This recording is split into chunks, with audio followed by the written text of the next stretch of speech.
Radio in motion program loading in 3, 2, 1. Program activated. Attention everyone, the unpleasant noise you are about to hear coming from your radio is not a mistake. Okay, first things first, what is your name? This is Big Sonny playing the best of the 90s and beyond. Are you ready for this? Yeah. Radio in motion. Please do not turn off your radio, but turn up the volume on your receiver as high as it can go. All right, ready? Here we go. Radio in motion. All right, welcome back to the show. Thanks for joining me tonight on Radio in Motion, tonight's Tuesday Trouble. But first up, we're going to have another episode of The Ugly Truth. And the truth is, I really think lately, and I always talk about social media. It's a blessing and a curse. When I was just a lad and the internet was forming, it seemed like such an altruistic, amazing invention that you were able to connect to people all around the world. And, at first that sounds exciting, and it is amazing. We live in an amazing time. I'm not going to deny that, except that AI is coming to destroy us. But anyway, that's another subject. The idea that we can all be connected, and that was supposed to bring us together and find a commonality. That no matter where you were, on the opposite sides of the world, like myself, I've been on Australia and I'm a Yank, but I've been here since 2000 and I'm a bit half and half. But the point is, it's amazing when you connect and people travel around and you find out that as much as you're separated by languages and cultures, you often have the same goals. And I think those same goals are pretty simple. We all just want to, enjoy life, get along, and somehow I think, and also because of social media, the same thing that connects us is also a tool that really divides us. I'm not blaming the tool itself, like anything in the past, whether it was, the newspaper or television, the simple word of mouth. Someone talking in the town square and giving his opinion, that was a bit of a slow burn, but now it's because it just happens so fast. And, if you've listened to my show, I'm certainly a huge proponent for free speech, and I absolutely believe that everyone is allowed their opinion. And you're not allowed to quash that person's opinion. All you can do is have an open discourse and conversation with them and maybe try to convince them of other ideas and open up their mind. And at the end, people used to still be on opposite sides of a subject, but they were able to part ways and still shake hands and still have a drink.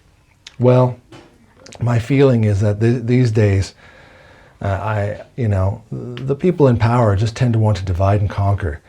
And that's, I think that's one of the biggest lies we're told, whether it's Australia or America or the UK, is that we're hopelessly divided.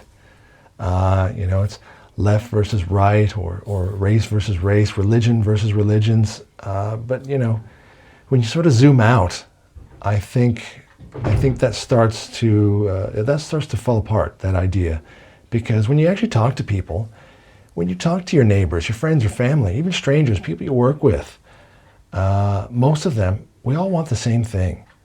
We want to work hard, provide for our families, live in peace. Leave something behind for the next generation. That's about it, We all follow our passions, and it's about building, generational wealth, and so that, the kids can have a better start. And that's been going on for ages. But lately, I think it really is, those with the power benefit when the rest of us are divided. And this is not something new. This is something I've talked about, but there are a lot of people out there, whether it's Jimmy Dore or Tucker Carlson, who was speaking recently at Turning Point USA, and again, whether you like that person's politics or not, you can at least stop and recognize that what they say is worth looking into. That's the other thing too. Nobody is ever going to agree on everything. but it's all those things I just mentioned I think we can agree on. So anything that helps us in the pursuit of that, in the pursuit of happiness, that's worth us getting together on. But yeah, I think history shows that when everyday people start realizing that they have more in common with each other than with the elites, and I'm sorry, I have talked about that. I don't in any way begrudge someone who has worked their butt off to make money and they have become a millionaire and they have built something for themselves and their family. Nothing wrong with that. America and Australia, UK was built on that idea. If you have a dream, go for it. I think it's more about those who are a little bit higher up. You know, you think, oh, well, Elon Musk is a billionaire. I'm talking about people a bit higher up than him. The people who have the kind of money where they just pick up the phone and make a call and you know, something changes because they wanted it to. And yes, that still happens, folks. Sorry to say. But yeah, I think ultimately we've seen that through history that we have more in common than we know, and definitely with each other than with those who want to pull the strings. And it's not just the money part. I think there's a certain mentality, and if you happen to be someone who has billions at their disposal, yeah, that's power, and it is something that corrupts. I will talk about something quickly. It was something that happened around 2011. It was Occupy Wall Street. You know, this is seen as some radical movement, but you know, the difference between what happened then was it was everyone from all sides, from all walks of life, all coming together. Every religion, every denomination, every walk of life that had one thing in common. They were tired of the BS. They were tired of the banks being bailed out. They were tired of all the billionaires, you know, getting a slap on the hand for actually engineering ways to screw everything up for the middle class. And again, I'll be honest, this wasn't just an American thing, and maybe sometimes some things start in America and that trend sets, you know, it reverberates around the world.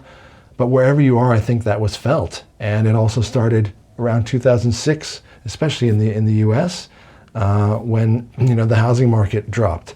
And I think people started to recognize that, what is the point of this? I'm working hard and I'm losing my house because someone who wants billions wants to shave off just a little bit more for themselves because they can't stomach, you know, letting it go for us commoners. So I feel like it started around that time in that everyone was starting to unite. And there were no divisions. There was no left and right. Politics didn't matter. And no, I'm not having a go. Like I said, I'm not about, you know, eat the rich or anyone with money. You owe us.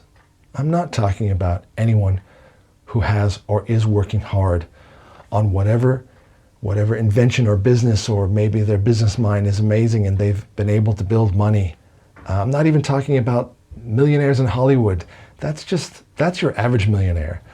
Again, I'm talking about those who are in power and they use their money to just divide so that they can ensure we don't peek behind the curtains and see what they're doing. So I do believe that's when it started. And again, when I say started, basically I mean when it happened again, probably for the 500th time, because through history, I'll be honest, this is a natural evolution of any society. I think those, you know, who come together and decide it's time that we want a voice and it's time to stop the power from being stretched so far in between the little guy, and it ebbs and flows. I think there are times in history when it does well, times in US history and Australia and the UK when, and I don't believe it, I believe it's dissolving. I think the middle class, and I come from a family, hardworking family, probably, you know, lower middle class, upper lower, you know, all I remember is the struggle for money and my parents working hard to try to get the minimum. But the middle class did exist. And the point was, is there was a hope to be able to, like I said, find a little a niche for yourself, be able to buy some property, have a house that the mortgage did not last till you're 90, and actually be able to pass something on to your kids. You go to work, you come home in a safe neighborhood with people around you with like-minded ideas, and that was at least something that I think everyone could feel like they had a piece of the American dream, and that's okay. And for those who are high achieving, or maybe they're just lucky, yes, there's the people who are born with a silver spoon in their mouth and they've inherited wealth, but there are also those that have found that spark. And again, whether it's because they're brilliant or lucky or they're just good at business, however it is, if they found a way to jump up the reins and become multimillionaires, again, America and Australia needs those people too. Hopefully they give back to the community. But again, I'm not talking about those who are middle class, and then there's like the millionaires. Not having a go at them. I'm having a go at the separation literally between the millionaires and us, and the multimillionaires, and the mega billionaires, the oligarchs. I know I sound like, oh, you're just a conspiracy theorist. Well, as I always say, find out for yourself. You do your own research. You start to look around. You start to look around at companies like BlackRock and Vanguard who just buy up everything. They have the kind of money that you can't fathom. You don't even imagine the amount of zeros. They can just do what they want because they have no repercussions. So back to my point is that's around the time Occupy Wall Street is when I think the regular hardworking Joes recognized this, and they started to say, well, it's time to hold those people accountable. And if it's about government and politicians, if politicians are in the pocket of these people, and many of them are, they were being held accountable too. And frankly, that's when it started to ramp up again. It's all about division. And when I say ramp up again, because this is nothing new, this happens repeatedly, and we're just at that point now where they want to start to bring up other subjects. Oh, it's about culture divides or ideology or race, and we want to make sure that we are all on social media just having a go at each other and ranting and raving in this fantasy. It's a fantasy matrix where everyone's at each other's throats. But as I say, when you walk out your door, unless everyone's burning the streets and everyone's got clubs and they're all just ransacking, okay, maybe some neighborhoods, but that's another problem. But I don't see that. As I said, I still see neighborhoods with hardworking families who have everything in common about just building a life. So that's when it starts. The people who want it all, they recognize that, oh, we're starting to get together. Oh, you wouldn't want the people to rise up. I'm not talking about revolution. I'm just talking about a light bulb goes off and everyone realizes it's all bullshit. and they don't want that. So enters the divide and conquer. Divide and conquer is a real thing. The other one is the Roman saying of, give the people bread and circuses and they'll want for nothing. They won't revolt, which really just means distraction. Bread and circuses is nowadays fast food and mainstream media, the circus of politics, entertainment in general. And hey, I'm a huge pop culture movie fan, and for my life that was a distraction, but I feel they just keep throwing all that at you so that you don't peek behind the curtain and go, hey, where'd all the money go? Why am I paying so much on everything? And it seems like it's all going in the wrong direction. So that's when it starts. Like I say, it's a manufactured division. And look, division is profitable. It is. It keeps people distracted and fighting each other instead of challenging the power. Disagreement is natural.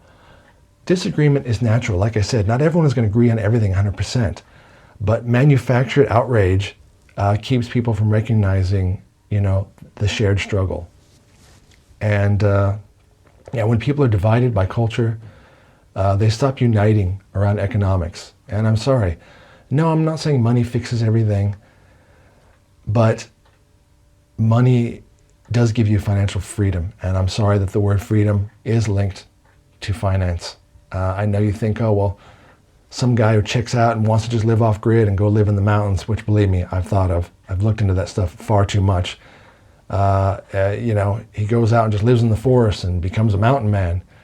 Okay, that's a very extreme thing that I would say I dare all you to be able to actually find a way to do that, to find some neck of the woods in Alaska that you can live in, and I hope you know how to hunt and field dress an elk and be able to store it and cook it and build your cabin out of twigs and sticks. Again, the sentiment sounds lovely, but in the modern day and age, it is not easy to just check out and go, I'm going to be a mountain man. Unfortunately, if you want true freedom, you have to be able to build that wealth.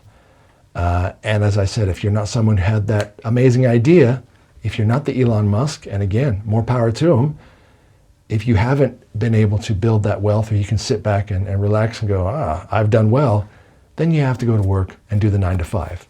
And that's okay, that's what we do. But you want to be able to feel like you're gaining some ground.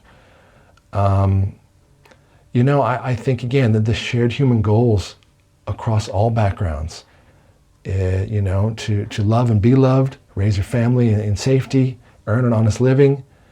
The American dream or the Australian dream, it's a shared pursuit. It's not divided. We all want that. So yeah, I do feel like the Occupy Wall Street was a big turning point, that they recognize this is what can happen when people rise up. And I mean peacefully. Revolution, that's a whole other thing again. You look into the history of the world everywhere. It's not just America. Everyone thinks to be obsessed with America. Plenty of revolutions through history where the people rose up. Just ask Marie Antoinette. But I think that's when, again, they started to notice that, and people were pissed off that they're losing their home, but all the huge wealthy bankers were getting bailouts for doing what? For being the cause of the problem, especially during that, when the housing market dropped out.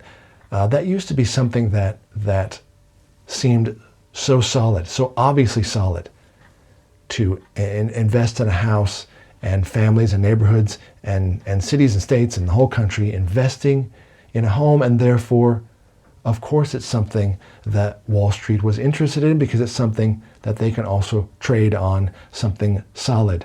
But the problem is it wasn't enough. They wanted more. It's like when you make a copy of a copy and then you keep going, a copy of a copy of a copy. Once you get down to the end of it, the faded one looks nothing like the original image, which is essentially what they did to that market. They just sold pieces of pieces of pieces until it was based on nothing. And, then the bottom fell out.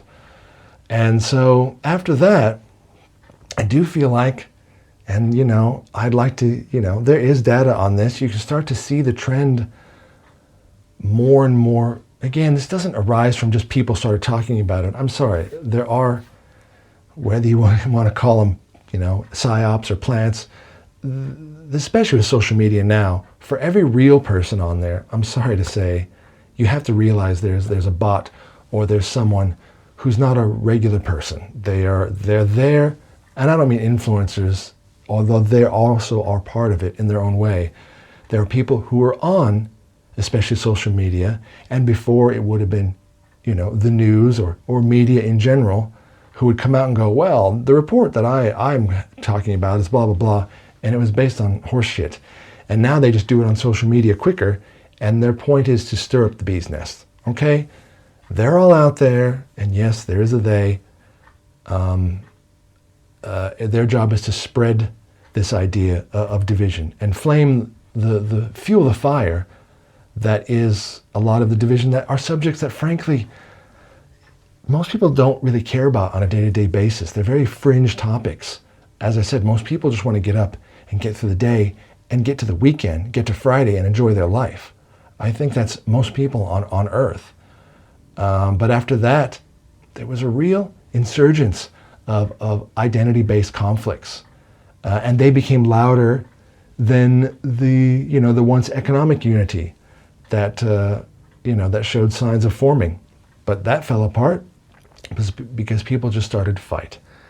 Pit neighbor against neighbor. Constant outrage leaves little room for accountability at the top, Don't look over here. Don't look at the strings, look at the puppet. And again, I do believe it's about punching down.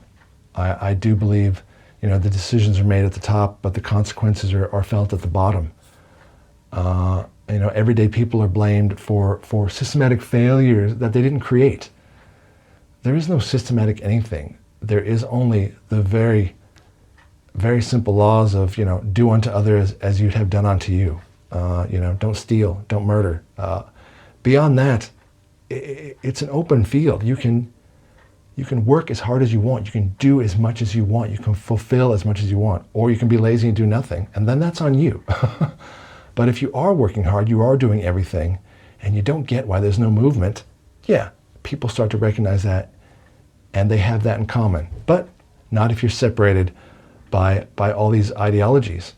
And again, and I feel especially in America, it's ideologies based on race and religion, especially now with religion all over the world. If someone follows a religion, and I believe, no matter what that is, whether you're looking at the Bible or the Quran, whether you're Catholic or Jewish, I think you would find the similarities in the teachings about being kind to each other and being good and paying it forward. These are all simple messages across all religions.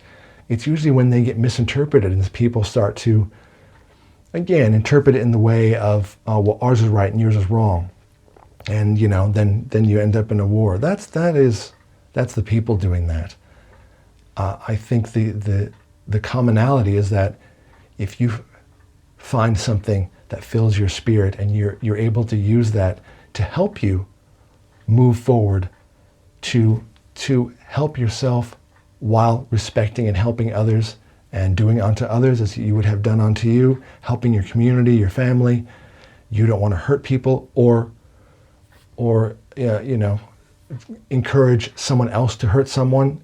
If you're just in that realm of peace, I think that's pretty much what all religions at their core are trying to do, to find something that can uplift you. And if you're atheist, agnostic, then you're finding something else that drives you, something else that's your passion. Don't tell me that someone that doesn't believe in any higher power is not driven by something else. And I would hope that something else is also based on the same commonality, to respect one another, live and let live, and to find a way to live in harmony with your neighbor and find the pursuit of happiness together. Again, if we all have that, I don't care what religion you are. If we have that commonality, and I believe we do, then you're on the right track. Most people are not each other's enemies. Okay, I'm sorry that is engineered. I'm not saying that there aren't bad people. I'm not saying that people aren't racist. There are people on a individual basis who need to find a way to find that maturity and find a way past that. Find a way past these inconsistencies in themselves that are harmful and are not nice. But I'm sorry, as a whole, I don't think anyone comes out of the womb with an automatic nasty hate for each other in any way, based on any of the things I've mentioned, based on any of the ideologies. I also think, in quick closing, the other one, and I've talked about this before, it's also pushed that everyone has to find that specific thing and find that group that takes them out of the one group that we're all a part of, humanity, okay? I've said this before. Everyone is an individual no matter what. You are not only your sexuality. You are not only your religion. You are not only your skin color. I think more and more those parts are being taken out, and you have to pick that, and you have to follow the allegiance of that no matter what. That's one part. One. Even if you say it's major, okay, it's major.